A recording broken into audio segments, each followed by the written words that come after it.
Episode की starting में हम देखते हैं कि शिव और शक्ति के विवाह के लिए जोरों शोरों से तैयारी होना शुरू हो जाती है। सारे ही शिवगण बहुत ज्यादा प्रसन्न होते हैं, बहुत ज्यादा उत्साह में होते हैं। हर हर महादेव के नारे लगाते हुए महादेव के ऊपर वह फूल बरसाते हैं। मलाई ध्वज कहता है कि आज तो मैं धन्य हो गया, मेरे जैसा तुच्छ व्यक्ति प्रजापति दक्ष और पर्वत राज हिमालय जैसे महान लोगों की श्रेणियों में आ गया। कुछ खोया नहीं है मैंने, बल्कि शिव और शक्ति के रूप में मैंने सब कुछ पा लिया। जब भी इस संसार में सुंदर और मीनाक्षी के मिलन की बात होगी तब मुझे हमेशा याद किया जाएगा। धन्य हो गया मैं नारायण, धन्य हो गया। नारायण कहते हैं अवश्य, सुंदर और मीनाक्षी की कथा में आपको यह संसार सदैव याद करेगा। अगले ही क्षण हम देखते हैं कि महादेव की बारात आ गई होती है। देवी मीनाक्षी भी तैयार होकर बाहर आ रही होती है। अगले ही क्षण हम एक वृद्ध औरत को देखते हैं जो कि पुकार रही होती है कि मुझे भी ले चलो, मैं भी शिव और शक्ति का विवाह देखना चाहती हूँ। फिर हम एक बूढ़े इंसान को देखते हैं जो कि लाठी पकड़ के उठने की कोशिश कर रहा होता है। वो मन ही मन में कहता है कि अगर मेरे अंदर तनिक भी बल होता तो मैं शिव के स्वागत के लिए अवश्य जाता।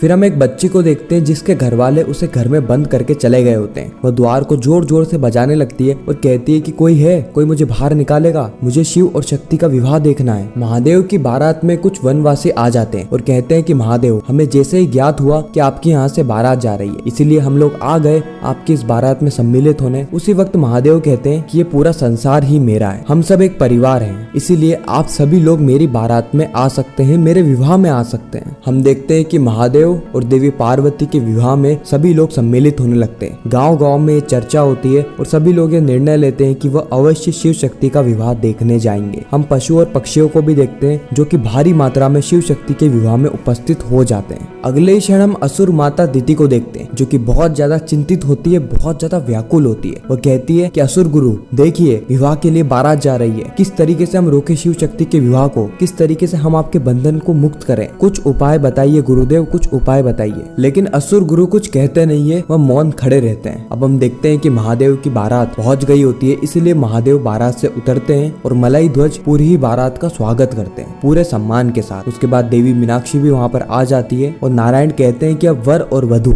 एक दूसरे को माला पहनाएंगे और हम देखते हैं कि शिव और पार्वती एक दूसरे को माला पहनाते हैं। सभी लोग बहुत ज्यादा प्रसन्न होते हैं और हर हर महादेव के नारे लगाने लगते हैं। हर हर महादेव कहते कहते वो महादेव और देवी पार्वती के ऊपर फूल भी बरसाते हैं। एक और तो खुशियां थी, लेकिन कुछ लोग ऐसे भी थे जो कि अपाहिज थे, जो कि दृष्टिहीन थे, जिनके शरीर में बल नहीं था या फिर जिनको कैद में रखा था। वह निर्दोष लोग महादेव और देवी पार्वती के विवाह में सम्मिलित ना हो पाए। इस बात की महादेव को चिंता रहती है और जैसे नारायण कहते हैं कि आगे के विधि विधान शुरू करते हैं, उसी वक्त महादेव मना कर देते हैं और देवी पार्वती के हाथ को छोड़ देते हैं। वह कहते हैं कि आगे का विधि विधान और आगे की प्रक्रिया तभी शुरू होगी जब मैं मेरा एक कार्य समाप्त करूंगा, जो कि बहुत महत्वपूर्ण है, इस विवाह से भी ज्यादा महत्वपूर्ण। और हम देखते हैं कि कुछ क्षणों के लिए यह पूरा ही संसार रुक जाता है। जी हाँ, महादेव के अलावा यह पूरा ही संसार कुछ क्षणों के लिए रुक जाता है। नारायण भी कुछ समय के लिए रुक जाते हैं। रहती है तो सिर्फ शिव की चेतना, साथ में ही असुर गुरु शुक्राचार्य और असुर माता दिति भी, क्योंकि महादेव असुर गुरु शुक्राचार्य और असुर माता दिति से कुछ वार्तालाप करना चाहते। महादेव की चेतना जाती है इन दोनों के ही पास और महादेव कहते हैं कि दिति और शुक्राचार्य, तुम दोनों ही मेरे परिवार का हिस्सा हो। दिति, तुम सती की बहन हो और शुक्राचार्य, तुम मेरे पुत्र समान शिष्य हो। तुम्हारे बिना मैं विवाह नहीं कर सकता, इसीलिए मैं तुम्हें आमंत्रण देने आया हूँ। शुक्राचार्य कहते हैं कि नहीं महादेव,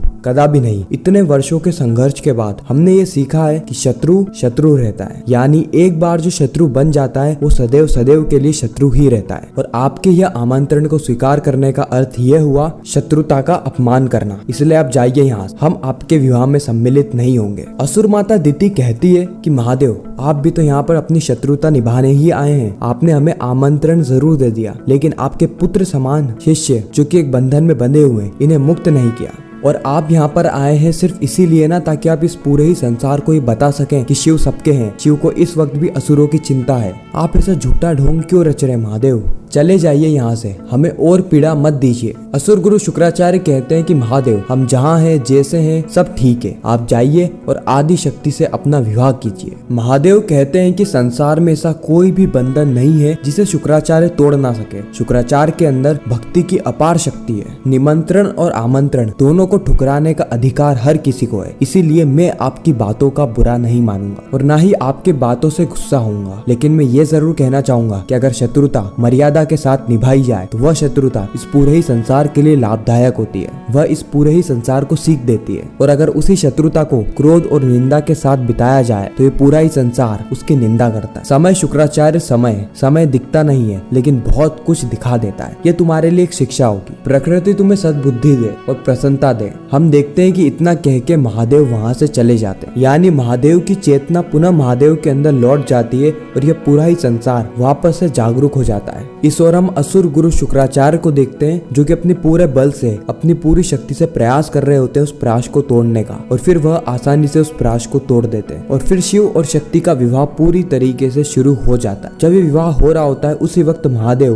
और देवी पार्वती को कई लोगों की आवाजें सुनाई देती है कि संसार में कई सारे ऐसे लोग हैं जो कि शिव और शक्ति का विवाह देखना चाहते हैं, लेकिन किसी का स्वास्थ्य सही नहीं है, तो कोई इतना कमजोर है कि वह इस विवाह तक चल के नहीं आ सकता। किसी को बंधन में बांध रखा है तो कोई किसी और ही समस्या से ध्वस्त है, लेकिन वह शिव और शक्ति का विवाह देखना चाहता है। इसलिए वो महादेव और देवी पार्वती से सहायता की गुहार लगा रहे होते हैं। अगले ही पल हम देखते हैं कि आदि शक्ति उस वृद्ध औरत के पास चली जाती है जिसके अंदर ज्यादा बल नहीं होता है। देवी शक्ति उसे शक्तियां देती है ताकि वह इस विवाह में सम्मिलित हो सके। अगले ही क्षण हम महादेव को देखते हैं जो कि उस बूढ़े इंसान की सहायता कर रहे होते हैं। वह उसे बल देते हैं ताकि वह स्वयं चल के महादेव और देवी पार्वती के विवाह में सम्मिलित हो पाए। और वह बच्ची जिसके घर वालों ने उसे बंद कर रखा था ताकि इस दुनिया की कुदृष्टि उस पर ना पड़े, उसका भी द्वार अपने आप ही खुल जाता है और वह भागी जाती है देवी पार्वती और महादेव के विवाह में सम्मिलित होने। ये सारे ही लोग बहुत ज्यादा प्रसन्न होते हैं और हर हर महादेव का नारा लगाते हुए विवाह की ओर प्रस्थान करते। उसी वक्त नारायण कहते हैं कि जो भी शिवरात्रि के दिन महादेव और देवी पार्वती की अच्छे से आराधना करेगा, उन्हें सच्चे मन से याद करेगा, उनके सभी मार्ग खुल जाएंगे। वह जिस भी समस्या में है वह समस्या का निवारण उन्हें अवश्य मिलेगा। बस उन्हें सच्चे मन से ध्यान और शिव शक्ति पे आस्था रखनी होगी। फिर हम देखते हैं कि मलय ध्वज पूरे ही रीति रिवाजों विधि विधानों के साथ शिव और पार्वती के विवाह को संपूर्ण कराते हैं और यहीं पर ही इस महाशिवरात्रि शिव शक्ति का विवाह संपूर्ण हो जाता है। और इसी के साथ इस एपिसोड का यहीं पर ही अंत होता है। आने वाले एपिसोड्स में हम देखेंगे कि शिव शक्ति के अंदर हमें त्रेता युग की कहानी देखने को मिलने वाली है। जी हाँ, शिव शक्ति की कहानी अब आगे जाके और ज्यादा नया मोड़ लेने वाली है, जहाँ पर हमें त्रेता युग में किस तरीके से महादेव और देवी पार्वती यानी शिव और शक्ति का इन्वॉल्वमेंट देखने को मिला है, उनका हस्तक्षेप देखने को मिला है। ये सारी ही चीजें हमें देखने को मिलेगी। त्रेता युग की पूरी कहानी आने वाले एपिसोड्स में कवर होने वाली है। त्रेता युग के बाद हो सकता है हमें द्वापर युग की कहानी बताई जाए। त्रेता युग में नारायण ने भी प्रभु श्री राम के तौर पे धरती पे जन्म लिया था और महादेव के अवतार हनुमान जी भी हमें देखने को मिले थे। तो शिव शक्ति के आने वाले एपिसोड्स बहुत ही ज्यादा इंटरेस्टिंग और मजेदार रहने वाले हैं। ऐसी ही शिव शक्ति के रेगुलर रिकैप्स और अपकमिंग स्टोरी टेलीविजन से भी पहले जानने के लिए हमारे चैनल को सब्सक्राइब जरूर करें। मैं मिलता हूँ आप सभी से किसी नेक्स्ट इंटरेस्टिंग वीडियो में। जब तक के लिए गुड बाय एंड हर हर महादेव।